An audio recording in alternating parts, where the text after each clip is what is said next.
प्रिय विद्यार्थियों, आज हम कबीरदास के पदों में विरह को अंग का अध्ययन करेंगे। प्रेम की परिपूर्णता और परिपक्वता के लिए विरह आवश्यक माना गया है। विरह के द्वारा ही आत्मा परमात्मा की और भी दृढ़ता के साथ उन्मुख होती है। इसीलिए प्रत्येक शाखा के भक्ति काव्य में, चाहे वह सगुण हो या निर्गुण का, विरह का विधान किया है। प्रस्तुत अंग में कबीर ने भी परमात्मा के प्रभाव में और उनके दर्शन की तीव्र उत्कंठा में आत्मा की विरह वेदना का वर्णन किया है। और कबीर कहते हैं कि परमात्मा का विरह तो अनंत है और विरह की पीड़ा भी बड़ी अद्भुत है। आत्मा का जब परमात्मा से मिलन होता है तभी है यह विरणी आत्मा है, उसको विरह समाप्त होकर संयोग की प्राप्ति होती है।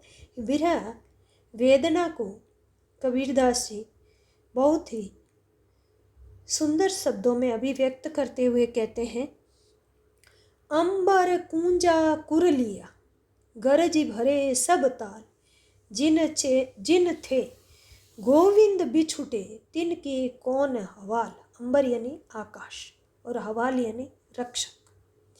कबीरदास जी कहते हैं, आकाश ने क्रौंच और कुरकुरी पक्षियों की विरह अनुभूति पर करुणा आर्द्र हो बरस कर समस्त ताल जल से परिपूर्ण कर दिए। इन विरहियों की पुकार तो बादल ने सुन भी ली, किंतु जिन ते गोविंद बिछुड़े, यानी पक्षियों की विरह की अनुभूति पर तो बादल भी सुन करके बरस जाते हैं और ताल सरोवर भर देते हैं। जिन ते गोविंद बिछुड़े, लेकिन जिनसे स्वयं परमात्मा बिछुड़ गए हैं, वियुक्त हो गए हैं, तिनके कौन हवाल, जिनका प्रभु के अतिरिक्त कोई रक्षक नहीं है।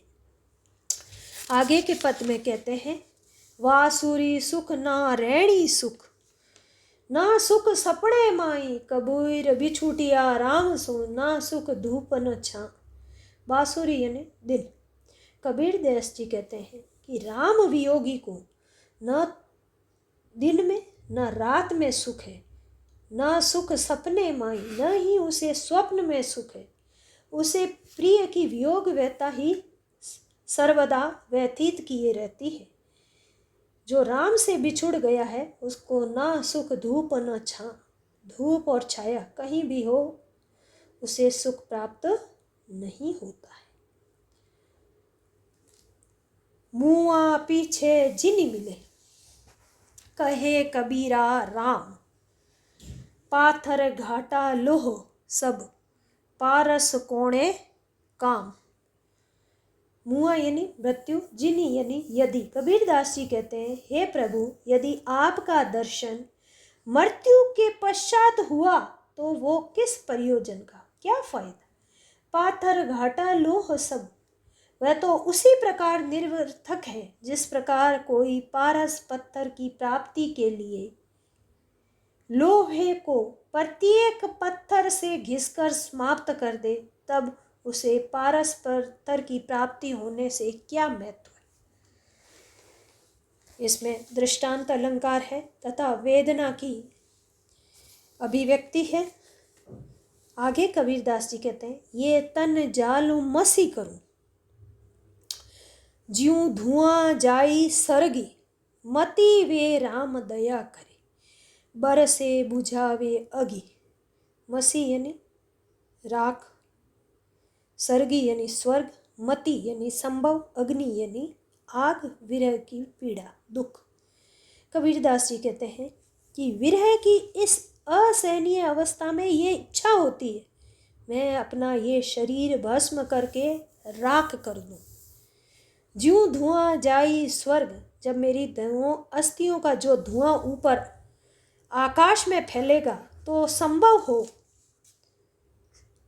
वे राम दया करे, राम मुझ पर कृपा करे, बरसी बुझावे अगी, और वह अपनी कृपा रूपी दृष्टि के बरसात से ये विरह रूपी अग्नि है उसको बुझा दे। आगे कबीरदास जी कहते हैं, जी है सरी मारी कालई सो सर मेरे मन बसिया, तिय सर आजू मारी सर बिन सच पाऊँ ने। सरी यानी बाण, सच यानी सुख, शांति, परम तत्व, सार तत्व। कबीरदास जी कहते हैं, हे गुरुदेव, जिस प्रेम बाण से आपने मुझ पर चोट की, सो सर मेरे मन बसिया, वो बाण मेरे मन में बस गया। तीय सर आजू मारी, ये बाण स्वर वाणी का अर्थात प्रेमो उपदेश का था। सर बिन सच न पाऊं, उस वाणी रूपी बाण के बिना, बाण को मेरे आज भी मार, क्योंकि इस प्रेम रूपी बाण के बिना, परमात्मा प्रेम रूप के बिना मुझे शांति की प्राप्ति नहीं होगी। कैसा विरोधाभास!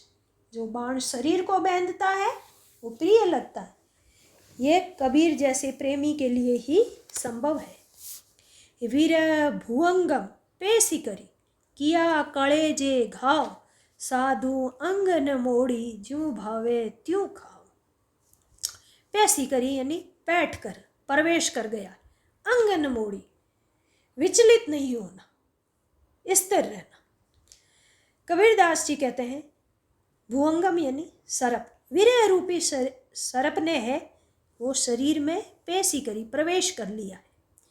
किया कड़े जे घाव, हृदय में घाव कर लिया है, किंतु इस वेदना से भी साधु अंगन मोड़ई, साधु जन विचलित नहीं होते।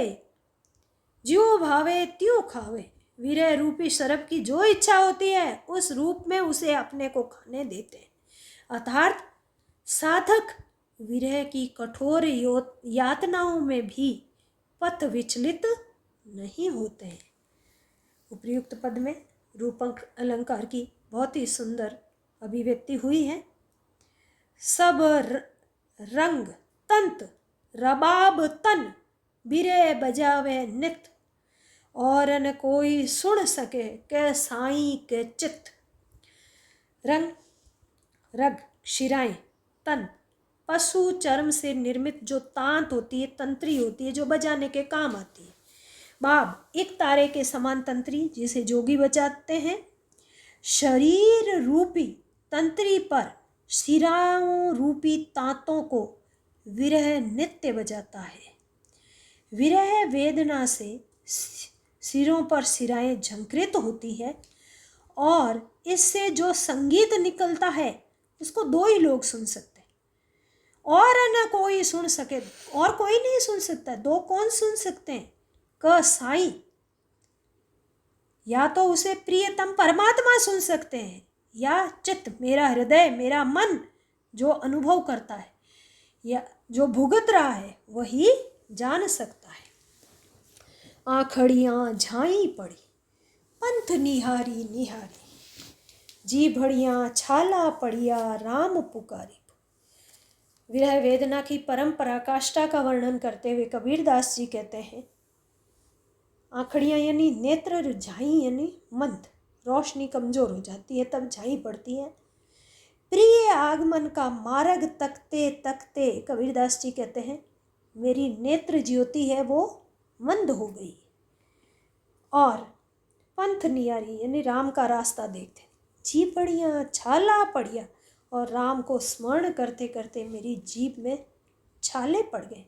ये मेरी आत्मा कब से प्रियतम रूपी परमात्मा की बाट जो रही है कि आँखों से दिखाई देना बंद हो गया है, जीभों में छाले पड़ गए हैं। इस तन का दीवा करो, बाती मेलूं जीभ, लोही सेंचो तेल ज्यों, कब मुख देखो पीव। दीवा यानी दीपक, मेलू यानी डालू, जीव यानी प्राण, लोही यानी रक्त। कबीरदास जी कहते हैं, इस तन का दीवा करूं, मैं अपने इस शरीर को दीपक के समान दीपक बना लिया है। बातियों मेली जीव, और उसमें अपने प्राण रूपी बत्ती डाल दी है, वर्तिका डाल दी है। और लोही सींचो तेल ज्यों, अपने शरीर के रक्त से तेल की भांति उस दीपक का सिंचन कर रहा हूँ। कब देखो मुख देखो पियो, और न जाने कब प्रिय आगमन का मार्ग देख रही हूँ, न जाने कब प्रिय रूपी परमात्मा के मुख का दर्शन कर सकूंगी। आगे कहते हैं कबीरदास जी, और विरह की जो अंतिम पायदान है, क विरणुई को मीच दे, मीच यानी मृत्यु। ये विरह अब सहन नहीं होता है तो क्या करो, मृत्यु दे। के आपा दिखलाई 8 पैर का दांजना, दांजना यानी दग्ध होना, जलना, अग्नि में जलना, मोह पे सहा न जाए। कबीरदास जी कहते हैं, हे प्रभु, इस विराणी आत्मा को या तो मृत्यु दे दो, मेरी जीवन लीला समाप्त कर दो, के आपा दिखाई या अपने स्वरूप के दर्शन दे दो। 8 पैर का दांजना, 8 पैर यानी दिन रात का जो जलना है, विरह की जो वेदना है, वो जिसमें मैं जल रहा हूँ, मोह पे सहा न जाए, वो मुझसे है, अब वो सहन नहीं होती है। विरह भुअंगम तन बसे, मन तन न लागे कोई, राम वियोगी ना जीवे, जीवे तो बोरा हुई। भुअंगम यानी सरप, बोरा यानी पागल, पगला जाना। कबीरदास जी कहते हैं, विरह रूपी शरप है, वो शरीर रूपी बांबी में घुस बैठा है, उसे कोई भी मंत्र बाहर निकालने में समर्थ नहीं है, उस पे मंत्र कोई कारगर नहीं है। प्रभु का वियोगी, राम वियोगी ना जीवे, या तो प्रभु का वियोगी जीवित रह ही नहीं सकता, वह जीवन मुक्त हो जाता है, और जीवित रहता है, जीवे तो बोरा हुई, अर्थात पगला जाता है, सांसारिक कार्यों से पृथक हो जाता है, और जिसे लोग हैं वो पागल कहते हैं। रूपक अलंकार की बहुत सुंदर अभिव्यक्ति है। धन्यवाद।